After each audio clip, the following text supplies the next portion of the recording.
Hello friends, welcome back to my channel. So ఈరోజు ఏం చేద్దామంటే నాకు గార్డెనింగ్ అని చాలా ఇష్టం అండి. సో అలా ప్రశాంతంగా అలా వెళ్ళి నా నర్సరీలో 4 మొక్కలు తీసుకొని వచ్చి ఇంట్లో ఏమంటారు నాటుదాము. సో టైం వేస్ట్ చేయకుండా వెళ్ళిపోదాం పదండి. సో మొక్కల దగ్గరకు వచ్చేసా, రకరకాల మొక్కలు వేసి చూడండి. కొన్ని హైబ్రిడ్ ఉన్నాయి, కొన్ని మామూలు ఉన్నాయి. డిఫరెంట్ వెరైటీస్ ఆఫ్ మొక్కలు. సో మనం పూల మొక్కలు చూస్తున్నాం. ఇక్కడ ఉన్నాయి పూల మొక్కలు. సో సెలెక్ట్ చేసిన తర్వాత చూపిస్తారు మిగిలిందంతా. ఈ మొక్కలు చూడండి ఎంత బ్యూటిఫుల్ ఉన్నాయో అసలు. పూలవి ఇంకా రకరకాల మొక్కలు ఉన్నాయి. ఇప్పుడు మా పెద్దమ్మ ఏమంటుందంటే పూల వద్దు, నార్మల్ ఏమైనా వెరైటీ తీసుకుందాం అంటున్నారు. సో వాటి ఏదో ఒకటి చూస్ చేసుకొని తీసుకుంటామండి. నాకు కూడా గార్డెనింగ్ అంటే చాలా ఇష్టం, కానీ ఇన్ని రోజులు టైం దొరకలేదు. ఇప్పుడు ఇప్పుడు ఇప్పటి నుంచి ఒక వీక్ 2 వీక్స్ ఒకసారి ఒక 4 మొక్కలు తీసుకొని వెళ్ళి ఇంట్లో పెడతాం. సో ఒక గులాబీ మొక్క, ఒక చామంతి మొక్క, ఒక మనీ ప్లాంట్, ఇంకోటి హైబ్రిడ్ మొక్క తీసుకున్నాం అండి. కుండీలు కూడా తీసేసుకున్నాము. సో ఇంటికి వెళ్ళి వీటిని నీట్ గా కుండీలో పాత పెడదాం. సో ఇంటికి వచ్చేసాం ఫ్రెండ్స్. పూల మొక్కల్ని అదే హైబ్రిడ్ మొక్కలు తెచ్చేసుకున్నాము. సో ఫస్ట్ గులాబీ మొక్కలు నాటుదాము. మా ఇంటి దగ్గరే బయట కొంచెం ఏమంటారు మాన్యూర్ కలిపిన మట్టి ఉంటే ఆ మట్టి తెచ్చుకున్నాను. సో అది ఇది కలిపి నాటుకుందాం. చూడండి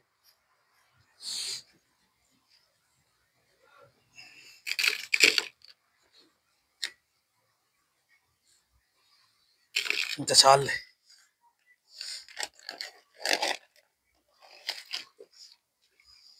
మొత్తం ఊడిపోయింది మొక్క ఎక్కడికక్కడ. సరేలే.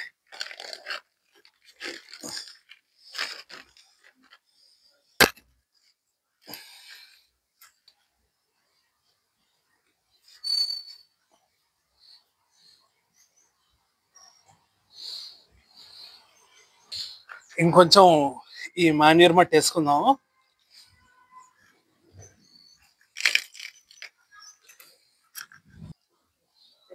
గులాబీ మొక్క నాటేసామని చూడండి నీట్ గా. సో దీన్ని ఇటు సైడ్కి పెట్టుకుందాం. ఈ డోర్ మేము వాడము, అందుకే ఇక్కడ డోర్ ముందే పెట్టేస్తున్నాను. ఇంకా మిగిలిన 2 మొక్కలు కూడా నాటుకుందాం రండి.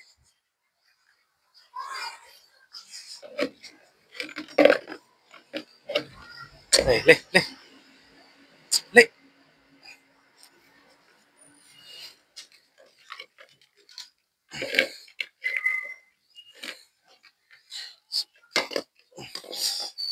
చామంతి మొక్క కదా ఇది.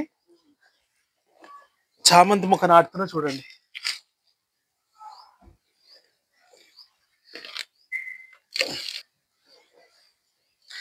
సో ఈ మట్టి వేయడం వల్ల ఏంటంటే గ్రోత్ బాగా వస్తుంది వీటికి.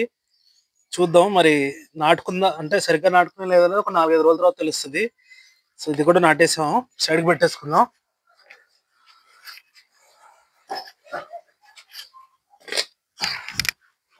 సో ఇంకొక మొక్క ఉంది, ఇది హైబ్రిడ్ మొక్క. సరే చూద్దాం.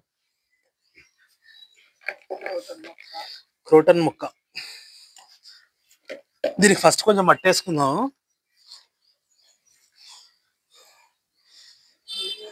ఇది కూడా లైట్గా మట్టి వేసుకుని నాటేసుకుందాం. సో మొక్కల్ని పెంచాలంటే ఫస్ట్ కావాల్సిన ఓపిక అండి, చాలా ఓపిక ఉండాలి. ఏదో తెచ్చామో పెట్టుకుంటాం అంటే అయిపోదు. మళ్ళీ ఒక 2 వీక్స్ తర్వాత మళ్ళీ 4 మొక్కలు తెచ్చుకుందాం. దీనికి ఇంత చాలు. సో ఈ మొక్కలు కూడా నాటేసాను. సో చూడండి 3 మొక్కలు నాటాను. సో ఫ్రెండ్స్ అదనమాట ఈరోజు బ్లాగ్. ఈరోజు 3 మొక్కలు తెచ్చి నాటేసాము. సో బ్లాగ్ చిన్నగా అనిపించవచ్చు, కానీ 4 మొక్కలు యాక్చువల్లీ. ఇంకోటి లోపల ఒకటి ఉంది. సో ఇంకా 4 మొక్కలు. ఇదో మొక్క అండి, గోల్డెన్ మనీ ప్లాంట్ అంట. అంటే మామూలు మనీ ప్లాంట్ కొంచెం డార్క్ గ్రీన్ లో ఉంటాయి కదా లీవ్స్, దీన్ని ఎప్పుడు ఇంకా లైట్ గ్రీన్ లోనే ఉంటాయంట. దీన్ని గోల్డెన్ మనీ ప్లాంట్ అంటారంట. సో ఇది ఇంట్లో పెట్టడానికి ఇండోర్ ప్లాంట్, 4వది ఇది. సో ఈరోజు బ్లాగ్ ఇంతే ఫ్రెండ్స్, చిన్నగా ఉన్నా కానీ ఇంకా ఈరోజు నేను చేసిన పని ఇంతే. సో ఇదే చూపిస్తున్నాను. సో మళ్ళీ సాయంత్రం బిగ్ బాస్ చూసి దాని రివ్యూ అంటే మా మదర్ ఇస్తారు. సో అంతవరకు ఉంటాను. ఇవాళ ఈ బిగ్ బాస్ నామినేషన్స్ చూస్తుంటే తల వేడెక్కిపోతుందండి అసలు. ఆ హరీష్ గారిని ఎవరికైనా చూపెట్టాలి, డాక్టర్కి చూపెట్టాలండి. ఆ తిక్కేంటి అసలు, ఆ మనుషుల మీద పోవడం ఏంటి, ఆ అరవడం ఏంటి అసలు. అబ్బాయి ఏదో ఏదో ప్రాబ్లం ఉందనుకుంటాను మెంటల్‌గా, నాకు తెలిసి. అంటే mentally he is not fit అనిపిస్తుంది నాకైతే. అంటే షార్ట్ టెంపర్డ్, ఈగోయిస్టిక్, అన్ని రకాల అవి ఉన్నాయి తనకి. అసలు ఆ గుడ్డు గురించి ఆరుగురు ఆ భరణి గారిని టార్గెట్ చేసి నామినేట్ చేశారండి. ఆయనకేమవుతది ఇప్పుడు, ఒక అంటే డెలివరీ అయ్యి వచ్చిన లేడీ అని ఏదో కన్సర్న్‌తో వాళ్ళు ఇచ్చారే అనుకోండి. అసలు ఆవిడ చెప్పిన ఆవిడ బానే ఉంది. వాళ్ళిద్దరికి తెలుసని చెప్పిన ఆవిడ బానే ఉంది. వాళ్ళు చూసి అంటే ఆ కన్సర్న్‌తో ఇచ్చినందుకు ఆయనను పర్టిక్యులర్‌గా టార్గెట్ చేసి ఆరుగురు ఈ ఆహ్, వీళ్ళెవరు మనకి ఆహ్, జనరల్‌గా వచ్చిన వీళ్ళు ఈ ఆరుగురు నామినేట్ చేశారు. ఆయనకేం గాదు. ఆయనకి ఓట్స్ ఒస్తాయి. ఆయన నామినేషన్స్ సేవ్ అవుతారు. అది వేరే విషయం. కానీ అక్కడ వాళ్ళ బుద్ధి బయటపడుతుంది గదా! ఆ బుద్ధి బయటపడుతుంది.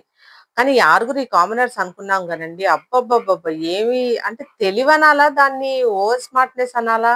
అతి అనాలా? అర్థం గావట్లేదు. ఆ! వాళ్ళని నామినేట్ చేస్తే మాత్రం భలే కోపమొచ్చేస్తుంది. మర్యాద మనీష్‌కి గాని, ప్రియా గారికైతే తెగ కోపమొచ్చేస్తుంది. ఆవిడ ఎంగిలి చేతులు అన్ని గిన్నెల్లో పెట్టేసుకొని ఇట్లా అంది. మేమే అనుకున్నాం, మా సిస్టర్స్ మేము. ఏంటి అమ్మాయి వస్తుంది, ఇట్లా అని చేయి పెడుతుంది, తింటుంది, మళ్ళీ పెడుతుంది. ఒక డాక్టరు అంత హైజీన్‌గా లేకపోతే ఏంటది కామన్. మళ్ళీ డాక్టర్‌ని తీసుకొస్తే ప్రొఫెషన్ తీసుకొస్తారని, డాక్టర్ ఏమన్నా పిచ్చి ప్రొఫెషనా? అదేదో చెప్పుకోలేని ప్రొఫెషన్ ఏం గాదు గదా! డాక్టర్ అయ్యుండి హైజీన్‌గా లేవు అని అన్నారాయన భరణి గారు. దానికి కూడా కోపమొచ్చేసింది ఆమెకి. హ్మ్. కూల్ డ్రింక్ తాగింది. అది అది తప్పు గాదు. ఆయన తీశాడు. అది తప్పు గాదు. ఈయన గుడ్డుది మాత్రం ఆయన గురించి కూడా గాదు పోనీ. వేరే వాళ్ళ గురించి. ఆ సంజన గారు బానే ఉన్నారు. అందరూ బానే ఉన్నారు. మొత్తానికి ఈయనని టార్గెట్ జేశారు. ఇమాన్యుయల్ నామినేషన్ ఏస్తే ఆ హరీష్‌కి ఎంత హైపర్ అయిపోతున్నాడు అసలు, మీదకెళ్ళిపోయి అరిచేసి ఏదో హిస్టారిక్ పేషెంట్ లాగా చేసేసి ఎట్లా చేస్తున్నాడు. మొత్తానికి అన్ని నామినేషన్స్ అయ్యాయి. లాస్ట్‌కి సంజన గారికి ఆ ఛాన్స్ ఇస్తే సుమన్ శెట్టి గారిని చేయడం ఏంటండి నాకర్థం కాదు. వీళ్ళకన్నా కొంచెం ఉండాలి. ఇదొక గ్రూప్, అదొక గ్రూప్. వీళ్ళు టెనెంట్స్, వాళ్ళు ఓనర్స్ అనుకున్నప్పుడు ఎవరికి వీళ్ళు వీళ్ళే ఏసేసుకుంటారా? కామన్ సెన్స్ కదా అది. ఆవిడ కావాలని ఇరిటేట్ చేసి ఆయనని, ఆయన ఆయన ఆయన ఆయన వాయిస్ బయటకొచ్చేలాగా చేసి, మీరిది నిజం అన్నమాట. ఇప్పుడు ఆయన కామ్‌గా ఆయన పని చేసుకుంటున్నాడు. ఏంటి ప్రాబ్లము? ఆయన పని చేసుకున్నాడు. ఇచ్చిన పని చేస్తున్నాడు. అందరితో బానే కలిసున్నాడు గదా!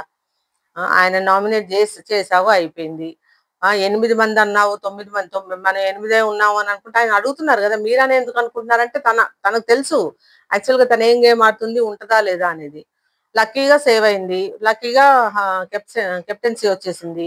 15 డేస్ అయిపోయింది. ఇప్పుడు నెక్స్ట్ నామినేషన్స్‌లో కూడా లేదు. సేఫ్‌గా అన్నమాట.